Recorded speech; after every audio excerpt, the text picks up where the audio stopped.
Assalamualaikum warahmatullahi wabarakatuh. Pada pertemuan kita kali ini, kita akan memasuki modul 3, yaitu penarikan sampel acak sederhana atau biasa disebut dengan simple random sampling. Nah, pada materi ini ada beberapa tujuan yang akan kita capai untuk memenuhi pada modul 3 ini. Yang pertama yaitu memahami teknik penarikan sampel acak sederhana, kemudian menghitung statistik sampel untuk menduga parameter populasi, menghitung salah satu ukuran ketelitian penarikan sampel, mempelajari keragaman dan ketelitian berbagai ukuran contoh, dan membandingkan statistik sampel dengan parameter populasi. Nah, secara teori, menurut Walpole 1992, populasi adalah keseluruhan elemen sejenis yang menjadi perhatian peneliti, tetapi elemen sejenis tersebut masih dapat dibedakan satu sama lainnya karena masing-masing elemen memiliki karakteristik yang berbeda-beda.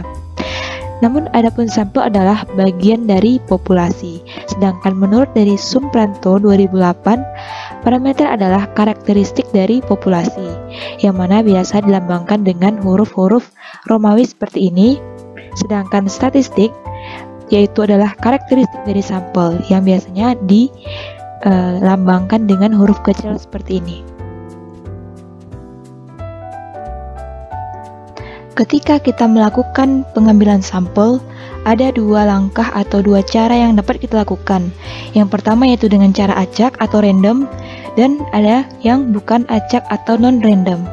Cara acak yaitu suatu cara pemilihan elemen populasi yang akan dijadikan sampel, di mana semua elemen populasi tersebut memiliki peluang yang sama untuk dipilih menjadi anggota sampel. Nah, biasanya cara acak di sini adalah biasa disebut dengan probability sampling. Dan cara yang kedua yaitu bukan acak atau non-random. Cara bukan acak adalah pemilihan anggota sampel dari elemen populasi, di mana setiap elemen dalam populasi tersebut tidak memiliki peluang yang sama untuk terpilih menjadi anggota sampel, dan biasa disebut dengan non-probability sampling. Dalam jenis-jenis sampling di sini terdapat contoh seperti simple random sampling, stratified random sampling, dan multi-stage random sampling. Namun pada praktikum kali ini kita akan ngebahas satu jenis sampling saja, yaitu simple random sampling. Berikut rumus untuk menghitung kerataan dan ragam menurut Walpole 1992. Kita lihat populasi, huruf simbolnya adalah bilangan Romawi. Kita lihat pada rataan populasi, ini disebut dengan mu, dan rataan ragam populasi disebut dengan sigma kuadrat. Sedangkan pada sampel kita lihat terdapat simbol yang huruf kecil yang disertai dengan bar, sedangkan pada ragam itu adalah S kecil kuadrat. Kalau populasi berarti keseluruhan dari sampel, sedangkan sampel bagian dari populasi. Ini merupakan rumus dari manual masing-masing rumus. Next. Nah, sekarang kita akan masuk ke contoh dari penarikan sampel sederhana. Nah, pertama 100 buah batu kali dengan ukuran bentuk yang berbeda-beda, tetapi masih mirip ukuran batu kira-kira yang memiliki bobot di antara 50 sampai 80. Nah, kemudian kita beri nomor 1 sampai 100 pada batu-batu tersebut.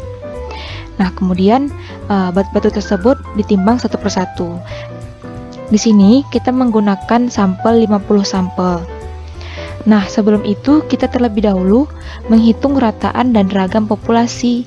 Nah, dalam contoh kasus kali ini populasinya adalah sebanyak 100 buah, sedangkan sampel yang akan kita ambil adalah sebanyak 50 buah.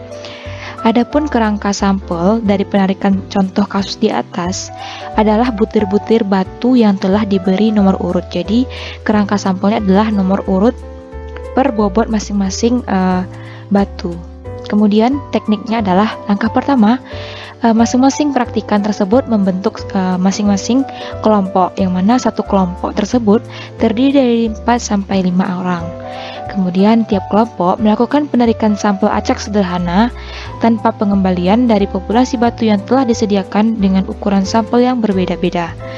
pada masing-masing kelompok itu melakukan penarikan sampel bisa dengan bantuan daftar bilangan acak, kalkulator ataupun komputer. Jadi praktikan memilih antara 3 pilihan ini. Kemudian yang keempat, untuk banyak sampel yang akan dipilih beserta ukurannya ada kriteria tersendiri, yaitu ini kita mengikuti tabel yang berikut ini. Jadi ada 6 karena dia sampelnya ada 50, maka tahapnya ada sebanyak 6 karena pada sampel 50 sampel diambil ukuran 1 karena 50 kali 1 adalah 50. Kemudian untuk 25 sampel diambil ukuran masing-masing sampel tersebut 2 karena 25 kali 2 50. Kemudian tahap 3 yaitu 10 sampel yang mana masing-masing sampel diambil sebanyak 5 kali. Berarti 10 kali 5 50. Dan seterusnya sampai ke tahap 2 sampel berukuran 20 karena mendekati 50. Next. Nah, maksud dari 50 sampel acak berukuran 1 adalah dalam 100 populasi yang kita miliki tadi, kita ingin mengambil 50 sampel. Nah, untuk sampel pertama, kita hanya mengambil 1 sampel. Kemudian pada sampel kedua, kita mengambil 1 sampel lagi. Namun hal di sini kita menggunakan sebanyak 50 kali sampel. Contoh yang kedua yaitu 25 sampel. Maksud dari 25 sampel di sini adalah kita mengambil sebanyak 25 kali sampel, namun pada masing-masing sampel kita mengambil 2 ukurannya. Misalnya 1 sampel kita ambil pengacakannya tersebut sebanyak 2 kali, dan begitu seterusnya. Kemudian kita catat masing-masing nomor sampel yang keluar beserta bobotnya. Kalau misalnya pada tabel 3.3 itu kita mulai dari pertama untuk 50 sampel berukuran 1. Jadi patokannya adalah ini. Jadi yang pertama kita cari adalah 50 sampel acak berukuran 1. Berarti kita buat tabel 50 sampel berukuran 1. Jadi kita tulis sampel 1 sampai 50 dari hasil pengacakan kita menggunakan software ataupun tabel bilangan acak, terserah masing-masing kelompok. Kemudian setelah kita mengambil sampel acak 50 untuk ukuran sampel 1, kita lanjut ke 25 sampel yang berukuran 2. Berarti kita mengambil sampel sebanyak 25 kali. Namun masing-masing sampel kita mengambil 2 ukurannya. Jadi misalnya ada ukuran 1, ada sampel pertama, berarti untuk nomor satuan sampel terpilihnya kita ambil 2 kali pengacakan. Misalnya kita menggunakan kalkulator, berarti kita 2 kali enter pada run pagarnya. Kemudian setelah kita melakukan penarikan sampel acak menggunakan software atau bilangan acak ini, kita menghitung masing-masing sampel rataan X bar dan juga ragam mu kuadrat. Jadi kenapa yang pertama tidak menggunakan rataan dan ragam ini, karena dia sudah satu-satu ukuran. Sedangkan pada ukuran yang kedua atau kita menggunakan 25 sampel ini tidak satu ukuran saja, melainkan 2. Otomatis kita harus mencari rataan dan juga ragamnya. Ini sebanyak 25 sampel. Next, lanjut ke 10 sampel. Berarti ada 10 kali kita pengambilan sampelnya, yang mana masing-masing sampel kita ambil 5 ukuran. Berarti pada sampel pertama ada 5 ukuran, sampel kedua ada 5 ukuran, dan seterusnya. Kemudian kita hitung rata-rataan masing-masing sampel ini. Misalnya pada sampel 1 ada 5 ukurannya, berarti kita cari rata-rata ke 5 ukuran ini saja. Kemudian ragam kita cari 5 ukuran ini saja, begitu seterusnya. Namun untuk rataan dan ragamnya bukan nomor satuan yang diambil, melainkan bobotnya. Jadi kita rata-ratakan dan ragamkan bobot dari ke 5 sampel ini. Jadi bukan nomor satuannya yang kita cari rata-ratanya dan ragamnya, melainkan adalah bobotnya. Next, untuk sampel 5 sampel, begitu seterusnya sampai ke sampel 2 sampel berukuran 20. Berarti di sini kita mengambil hanya 2 sampel, namun pada masing-masing sampel itu ukurannya adalah sebanyak 20 kali pengacakan. Nah, setelah itu kita melakukan perhitungan tingkat ketelitian pendugaan parameter populasi. Yang mana yang pertama, hal yang kita lakukan adalah menghitung nilai mutlak selisih antara rataan masing-masing sampel dengan rataan populasi. Kemudian kita lihat pada tabel 6.9 di sini, itu adalah kita pengurangan nilai mutlak yang mana selisih rataan sampel dengan rataan populasi dengan ukuran 1. Karena ukuran 1 di sini tidak menghitung rataan dan ragam, maka langsung saja dikurangkan data dari ukuran sampel 1 ini dengan mu. Mu di sini adalah terdapat pada soal. Nanti mu-nya diketahui dalam soalnya. Jadi dikurangkan pada kita lihat pada ukuran 1. Pada ukuran 1 ini kita kurangkan data yang pertama sampai data ke 100 dikurang dengan mu. Mu di sini telah diketahui dalam soal nantinya. Nah, kita untuk memperjelas dari step ini kita lihat nanti pada laporan kakak tahun kemarin. Nah, setelah kita melakukan pengukuran pada ketelitian yang di atas, langkah selanjutnya adalah kita menggambarkan atau memvisualisasikan angka-angka yang telah kita dapatkan sebelumnya. Yang pertama, untuk melihat keragaman berbagai ukuran sampel, kita menggambar pencarian ragam-ragam contoh yang kita lihat pada tabel 3.8 ini. Jadi yang di bawah atau variabel X-nya adalah ukuran sampel dan variabel Y-nya adalah varians ragam yang telah kita cari sebelumnya. Kemudian untuk memperhatikan pencarian ragam varians di atas, tentukan apakah ada kecenderungan hubungan antara besarnya nilai ragam sampel dengan ukuran sampel. Dan terakhir, kita membandingkan ketelitian berbagai ukuran sampel. Kemudian kita gambarkan titik pencarian rataan nilai X kurang. Ini di sini adalah X rata-rata dikurang mu populasi yang telah dihitung pada tabel sebelumnya. Ini juga menghitung atau memvisualisasikan scatter plot atau pencar dari X-nya adalah ukuran sampel dan Y-nya adalah rataan X bar kurang mu. Kemudian lihat kecenderungan hubungan ketelitian nilai dugaan dengan ukuran sampel. Nah, untuk menghitung dari rataan ragam populasi, maka terlebih dahulu kita menghitung rata-rata dan ragam dari populasi di atas. Setelah itu, kita melakukan penarikan sampel. Sebelumnya, kita harus tahu dulu kerangka penarikan sampelnya. Karena di sini dia adalah nomor urut, berarti kerangka penarikan sampelnya adalah nomor urut. Kemudian, kita melakukan penarikan sampel. Sama seperti langkah di modul tadi. Kemudian, kita lihat pada nomor bobot sampel terpilih untuk 50 sampel berukuran 1, berarti kita melakukan penarikan sampel bisa menggunakan software dan bisa menggunakan tabel bilangan acak. Kemudian kita penarikan sampel kita menggunakan software misalnya, berarti kita lakukan sebanyak 50 kali, yang mana masing-masing penarikan sampel tersebut ukurannya adalah 1. Lanjut ke 25 sampel berukuran 2, berarti ada 25 sampel yang mana pada masing-masing sampel memiliki ukuran 2. Kita lihat untuk menghitung rataan dan ragamnya, kita melakukan perhitungan pada bagian bobot saja, tidak pada bagian nomor satuan, karena yang kita hitung adalah bobot. Berarti rata-rata dari bobot ini adalah 100 ditambah 100 dibagi 2, karena dia ada 2 satuan sampel, berarti rata-ratanya adalah 100 dan ragamnya 0. Ini menggunakan software, bisa menggunakan Excel biasanya.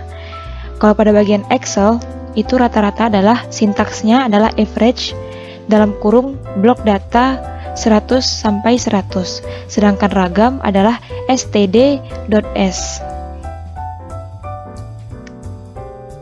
Kemudian blok 100 sampai 100. Begitu seterusnya sampai ke 25 sampelnya.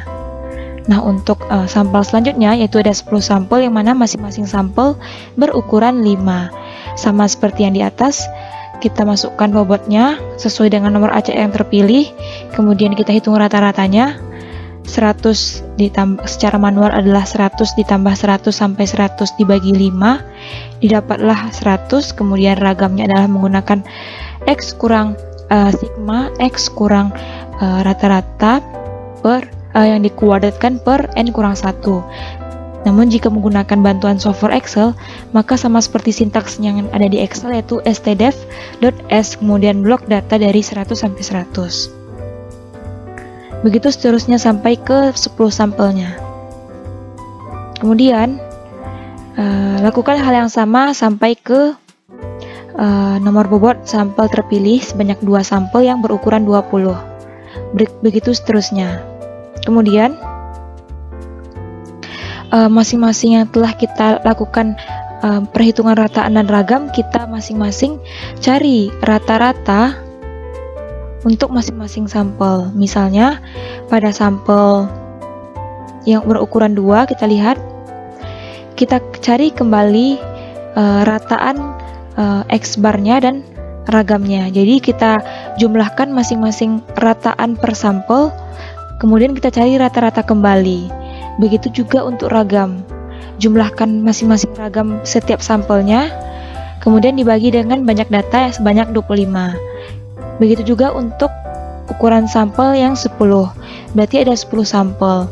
Berarti kita jumlahkan rata-rata ke 10 sampelnya dari rataan, kemudian ragam begitu juga. Kita lihat rataan total, jadi semua bobot sampel masing-masing ukuran juga harus dirata-ratakan total dari X barnya dan juga ragamnya per masing-masing bobot. Nah, kemudian setelah kita melakukan hal tersebut sampai ke akhir, maka langkah selanjutnya adalah kita melakukan perhitungan tingkat ketelitian pendugaan parameter, yang mana kita menghitungnya tersebut dengan pertama kita kelompok-kelompokkan ukuran 1, ukuran 2, dan seterusnya. Karena kita mulai dari ukuran yang terendah, yaitu ukuran 1, berarti kita kurangkan data pada sampel ukuran 1, atau kita mengambil 50 sampel acak dengan ukuran 1, dikurangkan dengan mu yang dari populasi yang telah kita perhitungkan dari awal sebelumnya.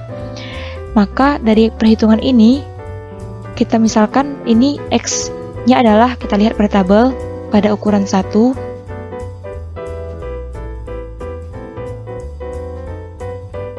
ukuran 1 adalah 95. Berarti 95 dikurang dengan mu. Mu-nya adalah 92,37. Yang mana 95 dikurang 92,37 adalah sebesar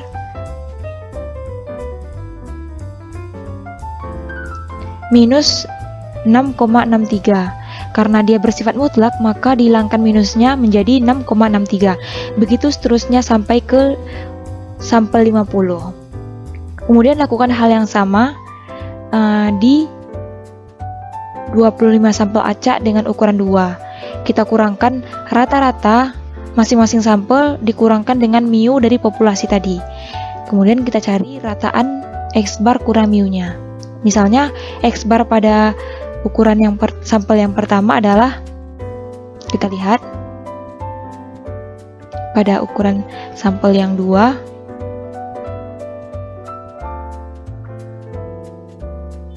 di sini kita lihat rata-ratanya adalah 100. Berarti 100 ini kita kurangkan dengan mu. Mu-nya adalah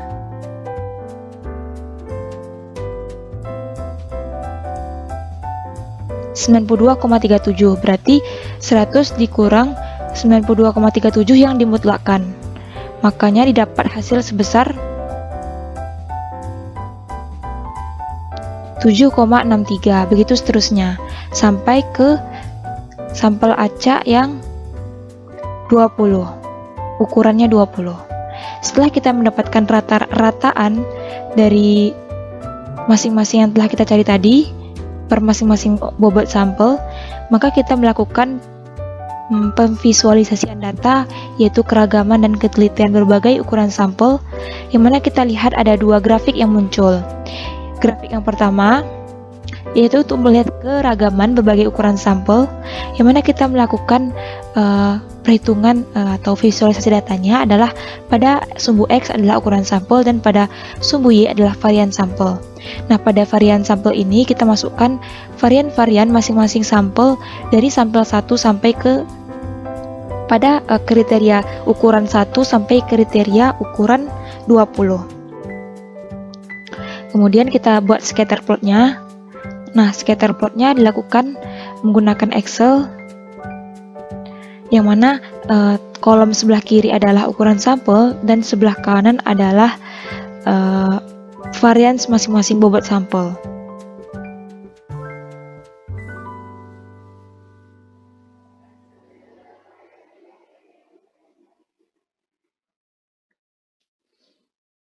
Nah, kita lihat pada Excel berikut, sebelah kiri adalah ukuran sampel dan sebelah kanan adalah ragamnya. Jadi kita blok, kemudian kita klik insert dan chart. Nah, berikut scatter yang keluar. Nah, ini yang di screenshot ke laporan. Kita lihat hubungan keterkaitan ragam jika ukuran sampelnya semakin banyak, bagaimana ukuran sampel atau ragam masing-masing keterkaitannya. Kita lihat pada laporan berikut.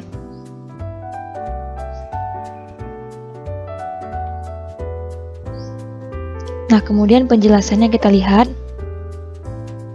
Dengan memperhatikan pencarian ragam varian di atas berbagai ukuran sampel, dapat disimpulkan bahwa tidak ada kecenderungan hubungan antara besarnya nilai ragam sampel dengan ukuran sampel, karena ukuran sampel 15 memiliki nilai varian yang sangat besar dibandingkan sampel lainnya, apalagi jika dibandingkan dengan ukuran sampel 2. Jadi tidak ada keterkaitan antara ukuran sampel dengan ragam atau varian sampel. Nah, lakukan juga hal yang sama dengan rataan X bar kurang mu. Menggunakan Excel juga, lakukan hal yang sama menggunakan scatter plot, sehingga dengan memperhatikan pancaran titik rataan X bar di kurang mu, dapat disimpulkan bahwa tidak ada kecenderungan antara rataan dengan ukuran sampel, karena dapat dilihat dari sebaran data acak tidak mengikuti garis linier.